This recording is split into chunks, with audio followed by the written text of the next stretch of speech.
All right, and welcome back to season 7 of our show. And today it's chicken and lamb. And we're cooking it up with simple, basic, beautiful ingredients. Let's show you how to get it done. Check out these loin chops. Don't those look fantastic? And you can tell a loin chop because they have that T-bone side here. See the T inside? You got the fillet side. If this was a steak, you'd have the New York side there. So that's how you would tell a loin chop. And they're very flavorful and they're tender. This is probably the most tenderest chop you can possibly get, I feel. We're going very basic with the chicken breasts, but we're going to cook those up with a lot of flavor. A lot of people don't use chicken breasts because they're scared of drying it out, but we're going to show you how to keep them moist, juicy, and tender today. All right, so the first thing we want to do is we want to start with a marinade. So let's get these off to the side. Now, I was going to grill these, but I'm pan frying everything. So this way you could see it and you can do it in the luxury of your own home. And a lot of people don't own grills. All right, so garlic.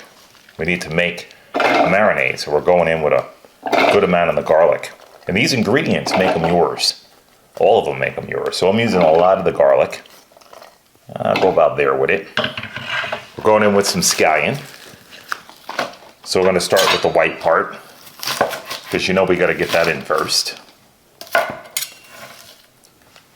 And use any food processor you want. Choppers, food processors, they're all the same thing. As long as you get it chopped, you're good to go. I'm going to use all the green onion. And there it is. What else do we want to go with? So pick your flavors. I think I'm going to use a little bit of this rosemary. So I'm going to take it, pull it right off the stem. Rosemary is very powerful, so you just want to watch this as you put it in, but we got a lot of meat here to marinate. So I'm going to use a good amount of the rosemary. And you don't have to use all the marinade. You can save it to the side and just leave it on the side and use it. But I think I want a lot of this. Some sage. So I'm going to take my sage. Now this has a hard time sometimes going through your food processor or your chopper. So what I'll do is I'm going to bowl it up. I'm just going to give it a cut just to get it started. And that's it. Get it in there. And like I said, sage is really powerful too. So you really want to watch your sage amounts. I'm going to bowl this up and cut this too. And like I say, always say, make these ingredients yours. Now how about a little oregano? Fresh oregano. Again, another very powerful item. So we're going to get that in. And there's nothing like fresh herbs to really flavor up lamb. And the chicken, it could be quite overpowering on, so you just want to watch your amounts on chicken. But on the lamb, knock yourself out. It really can take it. I got some fresh thyme, so I'm going to go just a little bit on the thyme. Just like that. You'll have that little touch of thyme back there in the background. We're going to go with a little avocado oil just to get this going. Good amount of it, actually. And there you go. Because you want this to be able to spread onto the meat. Let's lock it on.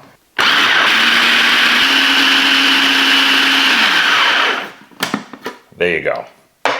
All right, so we're looking and smelling right. What I'm going to do is I'm going to get organized and I'm going to meet you back here and we're going to show you how to get all this seasoned up. So stick around. Don't go anywhere.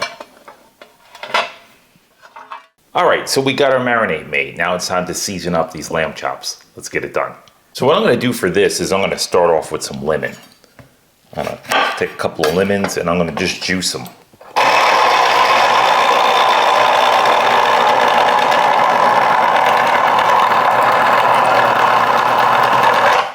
And look at that. It gets out all of that lemon out of there. And it takes out the seeds.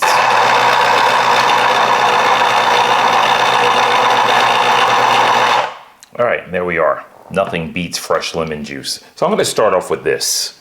I'm just going to add this inside our lamb chops. Now I got a dry rub here. Garlic powder, onion powder, a little oregano. That's about it. There's no salt in here. And paprika, a good one, Hungarian. Just like that. Salt and pepper, so I'm going with some pepper because there's no salt in the rubs or a pepper. So we'll go with that, maybe a little bit more. and then our salt. We're going to go in with some of the salt. And we'll salt again at the end once we spin them around. And here's that beautiful marinade mixture. It smells excellent. So let's get a little bit of the marinade in here. Just like that. And we're going to save some for our chicken. And if you really want to get a good spin on here, let's just park this off to the side. And I'm just going to toss these.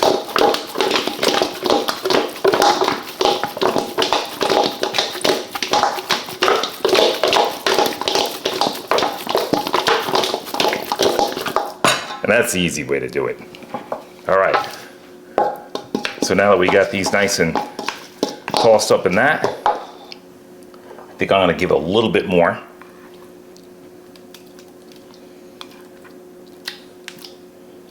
Just like that. All right, let's give it another toss.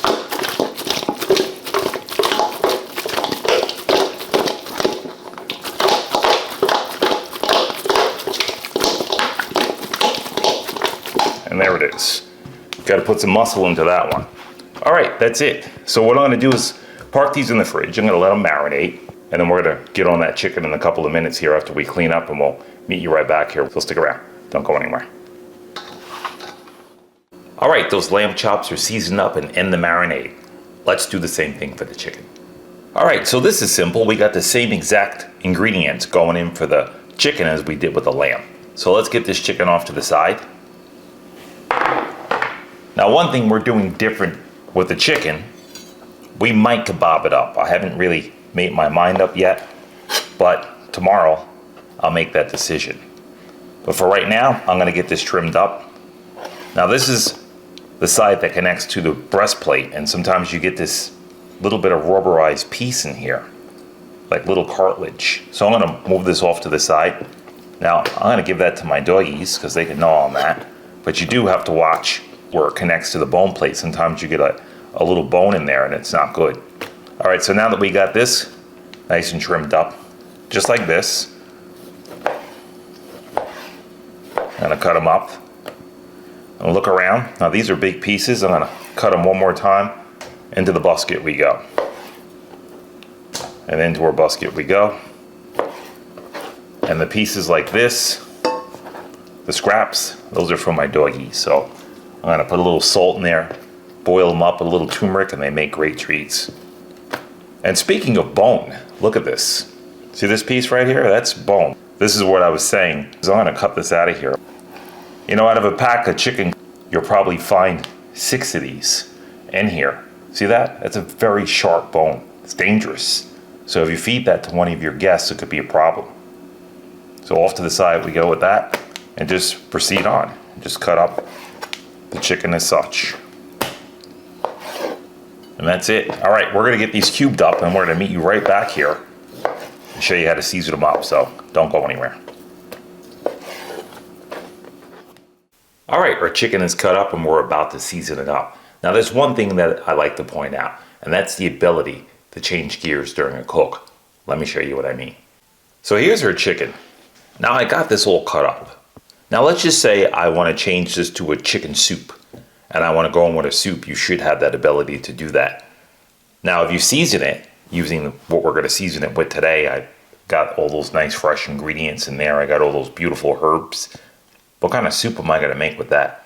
Well, I can make a soup with it, but you got to be real good at making that soup because those flavors don't really match any traditional soup that I know of. And I wouldn't put that in here and then go right into a soup with it, right?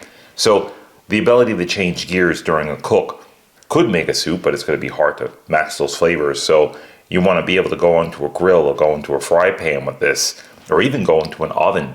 I can mix those ingredients up and I can bake it. I can put this together with any kind of cabbage or anything else like that. So having the ability to see into the future of your cook is always a good thing, and always have a way out. If my oven breaks, I can go on the stovetop or go outside on a grill. You should be able the ability to get out of that cook anytime you want, and that's having the ability to change gears. Tomorrow I'll come up with the decision whether I want to go on the grill with this or just go in the pan, but I'll feel out the cook, and you're not obligated to anything, so don't ever feel obligated to a dish. All right, let's get this going. I'm gonna get some salt in here. just to get it nice and seasoned up with salt. So I'm always starting off with salt and pepper. Those are your two basic ingredients. So if you run out of everything else, salt and pepper it. And a lot of times people cook, you should always start out with salt and pepper and then add an ingredient as you go along to it, which will help you out in your cooking. So always go with salt and pepper, maybe use an onion one day. Next day, use a piece of garlic. Just see how far you can go using garlic. And then you might want to add some rosemary or some sage, or maybe fennel, whatever you like to add to it, but start out with a couple of ingredients. Now most people will throw a bunch of things in and then they get a taste they don't want. That's because they started out with way too much. So don't do that. All right, so here's our salt. Here's that fresh lemon juice. So we're going in with that. Avocado oil. Now this will work out good for a pan or on the grill in case I decide to change my mind. And here is that nice marinade we made. So I'm going to go in with a lot of that. Now I didn't contaminate this so I can put this back in the meantime, or I could save it for tomorrow for something else. I got 2 things with the same flavor, maybe I might want 3. So I'll hold on to a little of that on the side in case I need it, just in case of emergency. I have those ingredients that we made. All right, so there it is. And also too, if you have company come over and you weren't expecting it, if you save some ingredients off to the side, you'd be able to just buy some more chicken breasts and just put this together. All right, and there we go. Now here's that rub, garlic powder, onion powder, paprika. And it was a Hungarian paprika we're using in here, so we'll get that mixed up. And there it is. Now I can go into a fry pan with this, I can go into my oven with it, I could bake it. Just as long as you get enough fat in here so it doesn't dry out the chicken, you're good to go. So you want enough fat when it comes to chicken breast that you don't dry it out, and you have to cook it hot enough. So a lot of people will cook this at a very low heat and they'll dry it out because all the juice will run out. So high heat will save chicken breasts. I know it sounds odd, but the higher you cook it, the better off you are. It's got to leave the inside really juicy and the outside done. And the whole thing will come together. So high heat with chicken breast. All right, there it is. I'm going to marinate this overnight. And then we're going to meet you back here and show you how to put the rest of the meal together. So stick around. Don't go anywhere. All right, so those meats are marinated. They're chilling out in the refrigerator. Time to complete the rest of this meal, starting with beautiful hot water drop bread. I'll show you how to get it done. All right, so right here we have some warm water. Actually, it's hot water, 109 degrees. It's cooling down. We got some vegetables here, garlic, bell peppers, just a couple of them. Now this bread is very unique and you'll probably never see one like this, so I'm showing it to you guys. We got some scallions, jalapenos. So I just took a jalapeno, chopped it down. We have some capers. Make these ingredients yours. Over here we got cornmeal. We got a white cornmeal and we got a yellow cornmeal. A little bit of flour in here. All right, I'm gonna take our water and get it in here. 25% cornmeal. Another 25% white cornmeal. And 25% flour. Those are the ratios that you want to go with this. If you mess up, don't worry about it. We got a teaspoon of baking powder and a teaspoon of baking soda in here. I'm going to go with some more water just to get the right consistency. Now we don't want to wet this up too much right now because we're going to put our ingredients in here. And if you go overboard, it's not going to work out too good for you. All right, so let's just get it mixed up. There we go. And now we're going to start to add some jalapeno. As much or as little as you guys want. I'm adding a lot in here. Here's some bell pepper. I'm going to add those in here. Scallion. And add a bunch in here. Just have fun with it. Make it yours. There's no set ingredient in here. Garlic. I like a lot of garlic. Now, as long as you get your mixture right, you can go with some flour. If you wanted 100% flour, you could just put baking powder and baking soda in here, and you don't have to go with any cornmeal. So these ingredients, make them all yours. And the amount of vegetables you put in here is up to you. Don't go too heavy on them because they're going to wet this dough even more. So just mix it up. Take a look in there. I like color, so I'm going to go a little bit more of those bell peppers in there. And last are capers.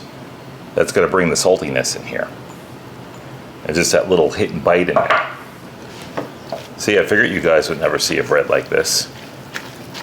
And just make up your own breads. And you'll definitely surprise your guests because they'll never have anything like this. So every time I make this bread, it's always different. I might not go with these same ratios. I might not even remember these same ratios. So I just know the base of the bread. And I'll go with that. So that's about where I want to be. See this? It's going to drop. There it is. And that's drop bread.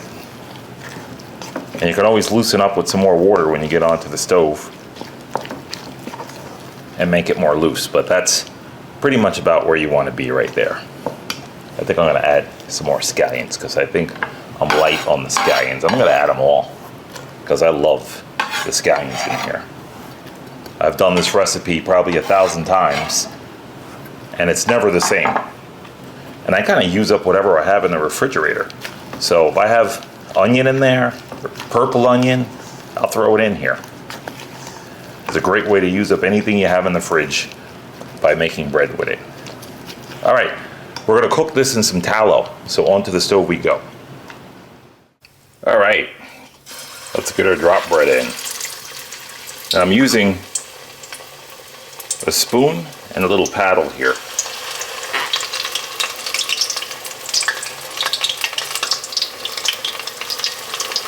You can make these guys as big or as little as you want. And then we'll turn them over. We'll let these go for about 2 minutes and we'll flip them. So stick around, don't go anywhere. All right, time to get them over.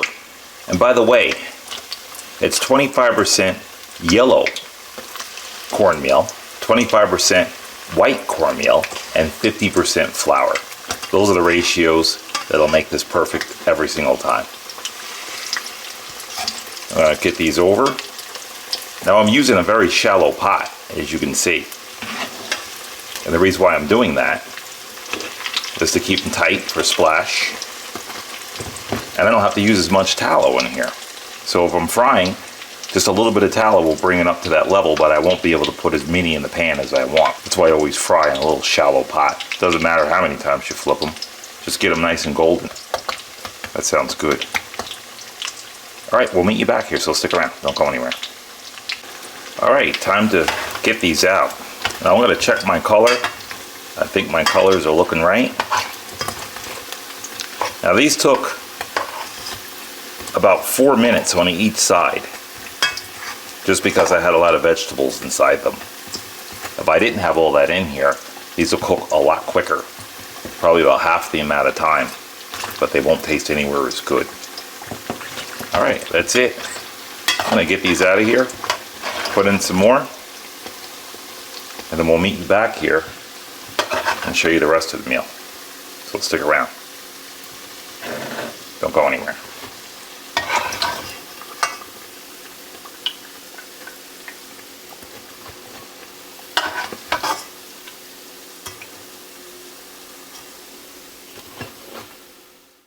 All right, now that we got that bread done, we're moving on to another recipe. So this is a rice dish I learned years ago, and I've kind of just made this up on my own. And even to this day, nothing is written down, nothing is exact, and I suggest you guys do the same. It's gonna make you a much better cook. Make it yours, and even this recipe that you see here today, tweak it. I never make the same recipe. It's always tweaked a little bit different. Nothing is exact. I don't measure anything, and I just feel it out. I just go with the flow. So today we're running with 4 cups of rice. That's a basmati rice. I got some garlic here, tomato paste. Now this tomato paste I used probably about 2 days ago. It's covered and it's sitting in my fridge. So you know what I'm gonna do? I'm gonna use it. So nothing goes to waste in the house. I got some capers here. I was gonna put these in a salad. I decided not to, so we're using them today. Andouille sausage, had some left over. Green onion, and some bell peppers. Over here we've got some tallow. That is gonna bring the flavor. So all of this is gonna make a nice, beautiful stock. The rice is gonna absorb it, and we're using water to cook it in. All right, we are starting off with our andouille, our garlic, our green onion, which are scallion. I'm gonna bring some flavor out of these.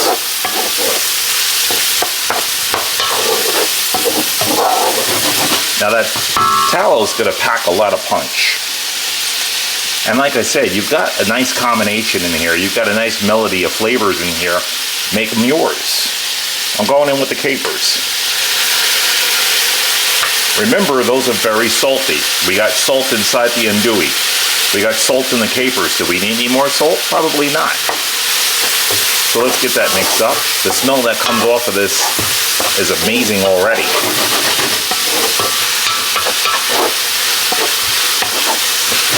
So we're building up a lot of flavor for that rice to take on. And that's what you want. You want the rice to absorb all that flavor. So when you make the rice, it's gonna give it back. It's gonna flavor the entire pot with all these flavors.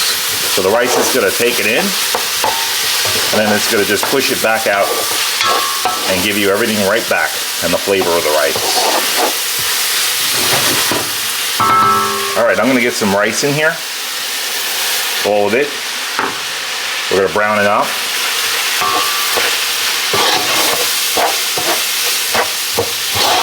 And that's what you want to do. Just toast the rice and bring out the flavor in the rice and let the rice absorb everything we put in here. You know, if you toast rice by itself, it'll toast up. It'll give you a little slight toasty flavor, but the main purpose of toasting rice is to absorb everything that you put in here. So there we go. Everything is looking right.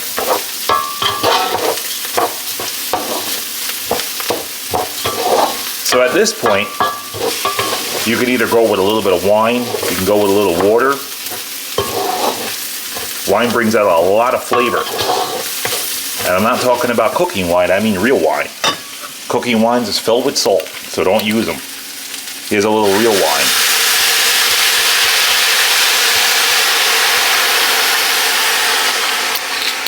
That rice is going to absorb more flavor now than the real wine. Now I could leave this just like this, and all the flavors would be great.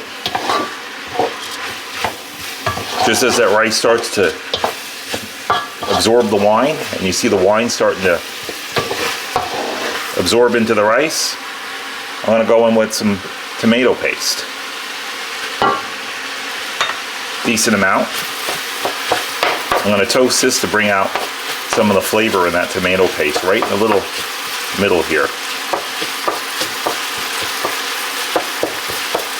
If you don't toast it, you're not going to get the flavor out of the tomato paste like you would. So we'll toast it in there right with the rice. Mix it up.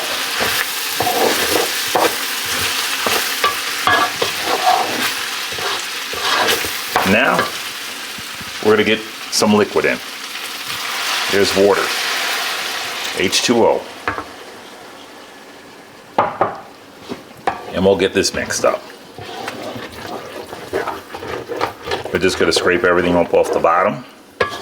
Make sure the rice is not sticking. Get everything up off our walls.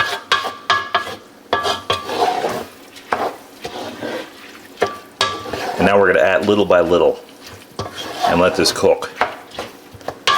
The reason why you add little by little is just you don't go overboard on the rice.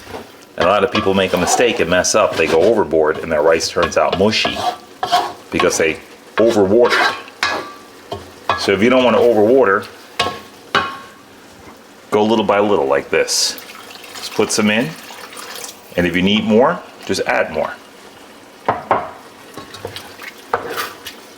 There we go. You know, it took me years to master rice. I mean, rice was the hardest thing that I've ever had to master. I mean, I took on to the barbecue a lot easier than I took on to rice. And for years, my rice was good, but it was never great. 35 years later, it's off the chain. All right, there we go. So we're gonna let this cook down. I'm gonna add to it as I go along, and then we'll meet you back here. So stick around, don't go anywhere. All right, our rice is done.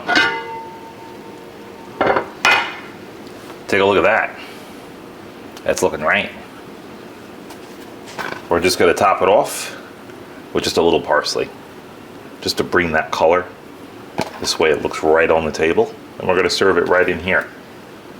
So just a touch of color, and you're all set. Just to bring out that little pop. All right, we're gonna put the lid back on, keep it warm. We're gonna cook some meats outdoors and show you that. So stick around, don't go anywhere. All right, we got that bread out of the way. Our rice is on the stove and that's out of the way. Now it's time for the main attraction, all the meat. Let's show you how to get it done. So we decided to run with kebabs tonight. So we kebabbed up all that chicken. Same marinade, same everything, we just kebabbed them up. Now I could have done it in the frying pan, but I was kind of in the mood for kebabs. We got some mixed vegetables here. They're gonna tie in together these two meats. So we got the rice, we got the bread, and we need a vegetable because we don't have enough vegetables inside that rice. We got some mushrooms, onions, yellow squash, green squash, bell peppers. This is pretty much everything that I pulled out of my fridge. Everything's fresh. I just kind of pulled out one of everything and made this nice big beautiful pot and a lot of garlic. Here's those loin chops, and they're looking right. So we're gonna cook these up in the pan, we're gonna fry them up. These two things, they get cooked in tallow. This gets grilled. I got a little olive oil on here, and that's it. Onto the cookers we go. All right, let's get these kebabs going. All right. I'm using a simple gas grill for this one.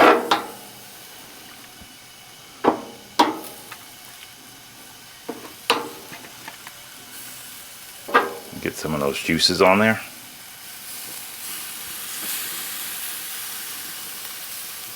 There it is. All right, so we're just getting started getting our lamb chops in. I got two pans we're working with.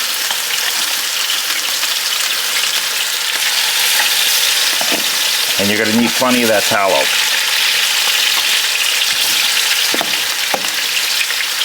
These are gonna go rather quite quickly.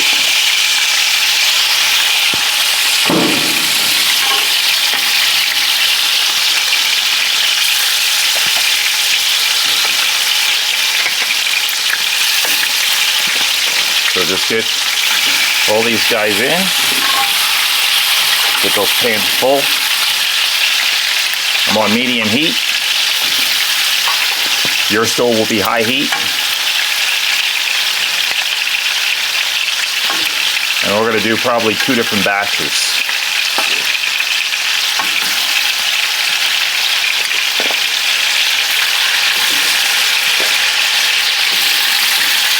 All right, there we go.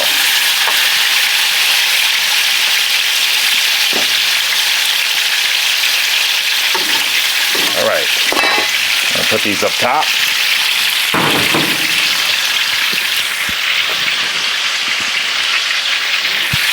Let's get some veggies in.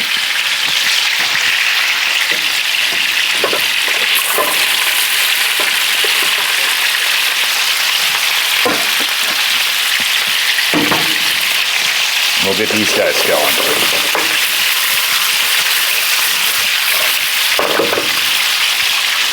All right, we're going to cook everything down, and we're going to meet you back here in just a little bit when we get some color on everything. So stick around. Don't go anywhere.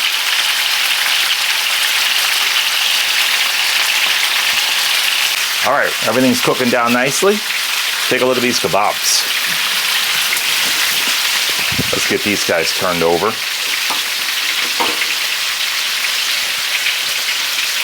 Next, you're going to switch these two out. And that's that. Just switch them around. A couple of hot spots in there. And there it is. All right, let's take a look at these lamb chops. They're looking right. I don't have the color that I want on here yet.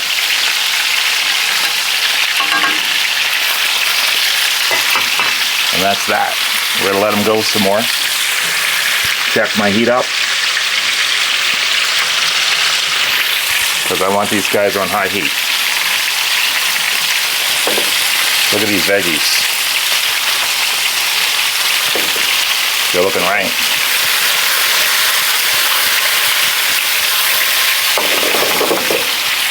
That's what you want. Oh, I didn't put any salt in here yet. I'm going to drop a little salt coming in at the end. I just want to cook them down first, and then we'll salt at the end. Stick around, don't go anywhere. All right, let's get these veggies turned over. They're looking right. And let's check on our chops. Get these guys turned over.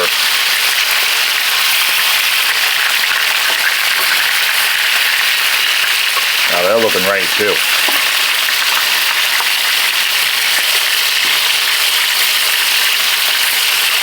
That's how you want that.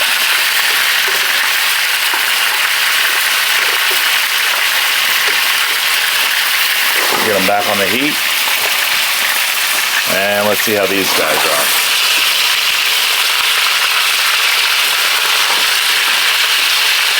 Get these guys turned over.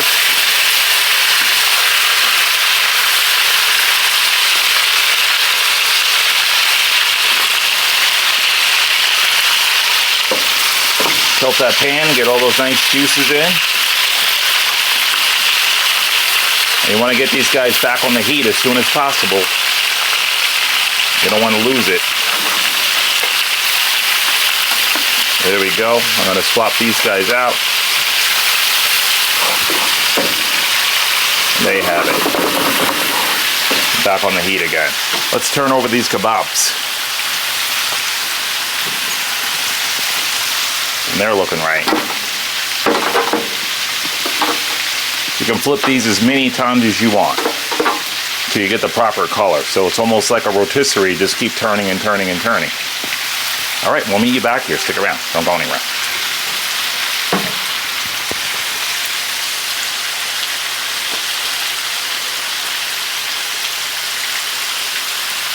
All right, I'm getting some of these lamb chops out of here.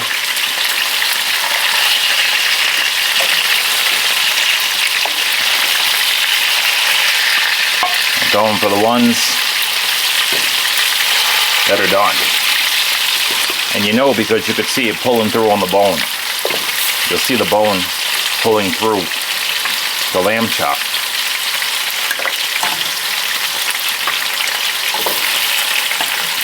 All right, there it is. I'm gonna leave these guys in. Get these guys over. Now at this point, I'm going to shut this one down and put it in here if it needs any more heat. I'll cook out of this one.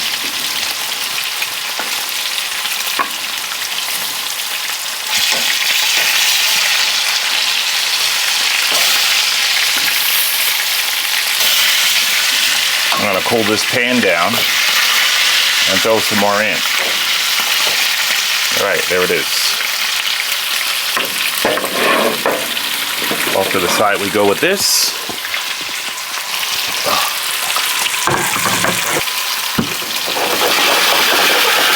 All right, those are looking right. Look at these veggies. Let's give them some salt. Good amount.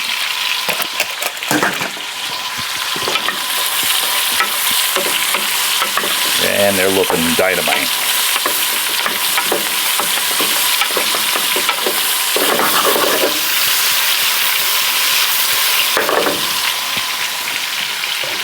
right, let's get these guys out so we can repeat.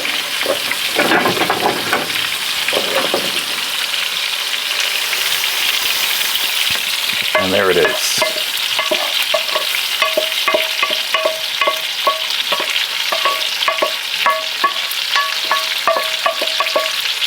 Now I've used avocado on these guys. I'm going to put some more avocado in the pan and get a new batch going. There it is. And we'll see you guys back here when we're done with these. So stick around, don't go anywhere.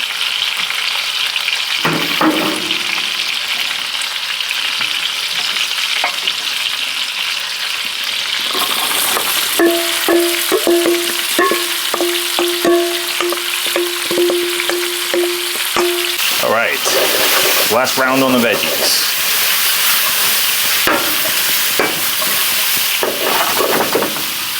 We're gonna go in with a little salt. Just like that. And we're going to put these guys down.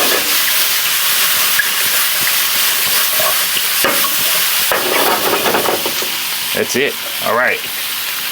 We're going to pull these lamb chops out, get another batch in here. Don't go anywhere.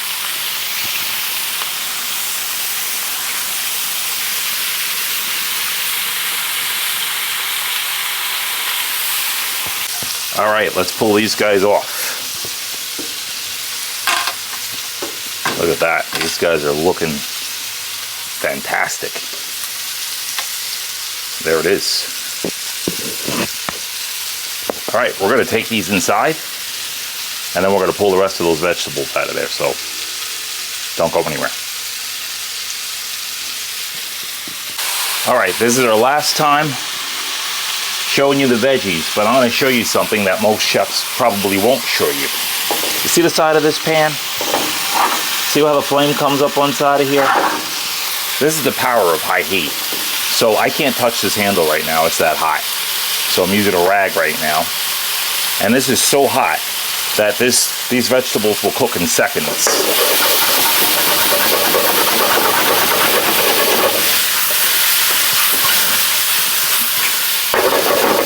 See what I mean? So if you jack this heat up on here, these vegetables will cook in seconds. This is the difference of having a professional stove than a home cooked stove, because you'll never be able to do that on your house stove.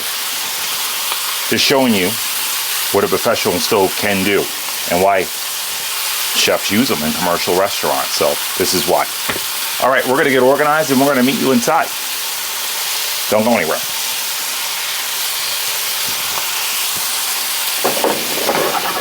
All right, and here we are on the chopping block of season 7, pan-fried lamb chops, grilled kebabs, a gorgeous rice, and some vegetables and fresh bread to go on the side.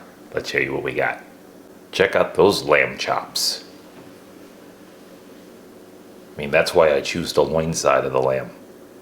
It looks fantastic. And those kebabs. I think I made the right decision grilling those. They look fabulous. And we cannot forget this rice. Look at the color in there. That's what that tomato paste does in there. Got that nice meat, the capers, the peppers, and vegetables to tie everything in. Those are looking right. We got even a bit of fresh bread there for you. All right, let's get into it. Let's get some lamb on the plate.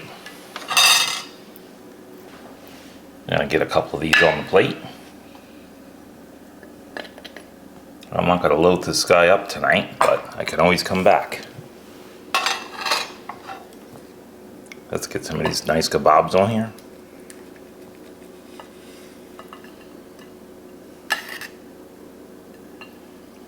Can't complain with a bunch of meat, right? They're looking right. And we're gonna get some rice onto this plate.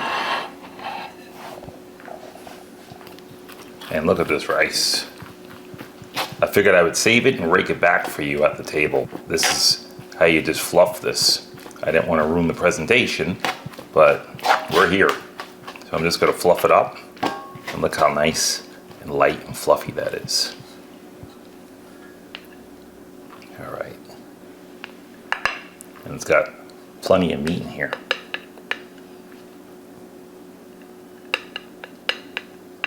Let me straighten that up. And then we got nice veggies here. And I'm going to get some of these nice veggies right onto the plate. And these veggies just tie everything in. We got mushrooms, peppers, zucchini, squash. There we go. And let's just straighten up and clean this plate up. I think I'm going to put an extra chop on this plate. Why not? Let's clean this up. And we're going to spin it around for you guys so you can see what I'm looking at. There it is. All right, let's get into it. I'm going to try that chop.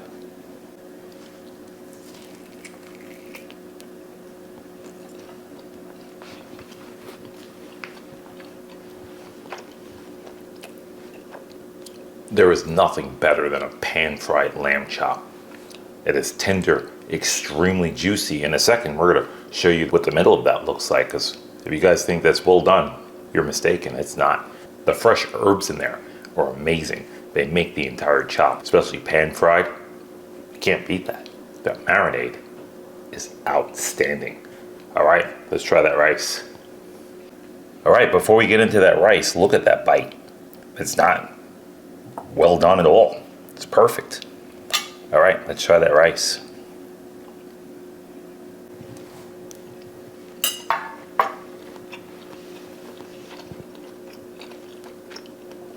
Wow, that is one unique rice. Over the years, I've learned to add my own flavors, and that's what you guys should do. The sausage in there are just perfect to give that nice meaty flavor to the rice. The touch of tomatoes in the back is outstanding. It offers body. The capers add the saltiness. The rice is a home run, and that's basmati rice, by the way.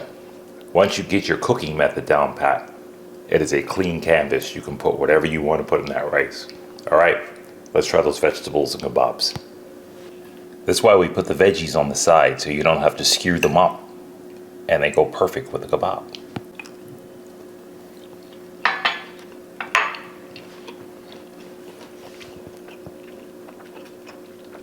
That chicken is extraordinary. We use the same herbs on the chicken as we did those lamb chops. Even though we're sharing the same herbs, the flavors taste extremely unique just from the chicken to the lamb. It's packed with flavor. And the vegetables just tie that right in. You can even have that with the lamb too, just to bring it all together. Last but not least, let's get a hold of that bread. Check out the inside of this. You're gonna like this. I figured I'd show you the inside of that. See? It's still airy, even though we put all those vegetables in there, and the garlic, the onions, the capers. It's still light and airy and crunchy on the outside. Let's give this a shot.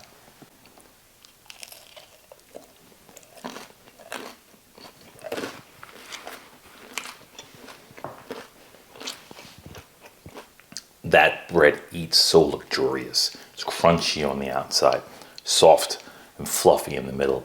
You taste all of the herbs and vegetables that are in there. You can taste those capers pulling right through. The key to this bread is in the oil, that tallow. Without that tallow, none of that flavor would exist. It brings out every accent and every note of everything that's in that bread. Outstanding. All right, we're gonna organize and meet you guys right back here. Stick around, don't go anywhere. All right, and there it is. Pan-fried lamb chops. One extraordinary way to make them. We also threw down with some beautifully grilled chicken. Kebabbed them up, and they go perfect with those lamb chops. You couldn't ask for a better combination. And we put a little rice on the side. A very unique signature rice. And we threw it down with some fresh vegetables just to tie it all in. Zucchini, squash, mushrooms, onions. We got the whole shebang in there. And we topped it off with some fresh pan-fried bread.